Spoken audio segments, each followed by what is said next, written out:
how-to tutorial of coming into 8-angle pose.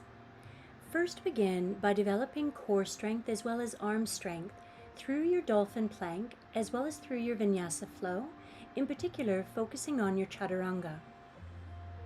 Once you feel comfortable here, you can begin to guide yourself back to your downward facing dog, coming down onto your knees and into a seated position.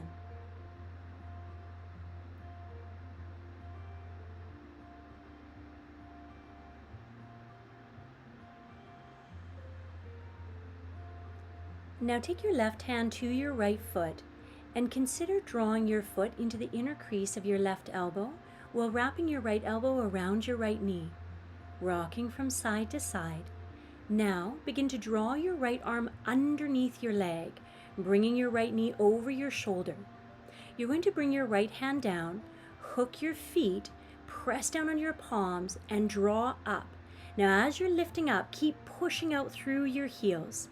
Stay with your breath and bring your gaze slightly forward and past your mat. Beautiful. On your next breath, slowly release and guide yourself back to a seated position. Namaste.